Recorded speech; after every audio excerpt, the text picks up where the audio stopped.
The advice and opinions expressed by Dr. Grandpiche and her guests are meant solely as suggestion and should not be in any way construed as child-specific advice. Dr. Doreen Grand-Piché is Dr. Doreen is an expert in autism. Doreen Grand-Piché. Dr. Grand-Piché. Dr. Doreen Grand-Piché. Dr. Doreen Grand-Piché is a visionary in the field of autism. Now you can ask the questions on Ask Dr. Doreen.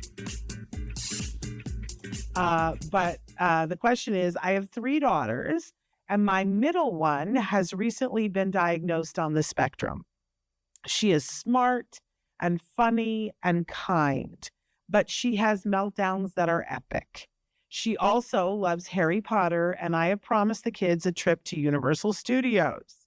I know there is a wand show, and only one kid gets picked. How can I help her to deal with the big feelings that she will inevitably have if she is not picked? Well, did she write to the right person? Yes, I know. I know, but I forgot to discuss it, and so I don't know how much I'm allowed to say. Right. So we'll speak in code. But I want to hear from you, first of all, because there are all kinds of amusement parks, and there's all kinds of opportunities when our kids aren't chosen. And they have the big feelings about it. So how can a parent cope in that moment? Yeah. And it's difficult, obviously, and there's lots of different things you can do to prepare, including buying some wands and making sure that you have kind of a concession prize if she doesn't get picked, so that afterwards she can have a different surprise.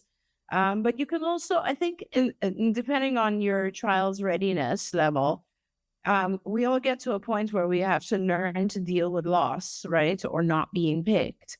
And I think that's just practice and doing it to the point where we learn that we're not always going to be the winner. Being a graceful loser is probably one of the biggest lessons of life. It's probably one of the reasons that we enroll our kids in things like team sports and stuff, because learning to lose and to get up and keep going and try again is something that is probably one of the most important lessons of life in general. So that being the issue here, you can, I guess, model it through other things, right? So you can do games where someone loses and then they demonstrate how they can shrug it off and say, oh, that's okay, we can try it again another day, or that's okay, I won something else. Like lots of different ways to gracefully lose. And that would be your goal. And so that your child, by the time they get there, if they are not the one who gets selected, they're fine with it, right? And they can handle it. At the same time, I think you can also try to, as Shannon said earlier, a lot of the parks you can tell them ahead of time what that your child has diagnosis, and that it would be ideal if they are able to participate in some way. Parks make a lot of accommodations for our kids nowadays, so that's a wonderful thing.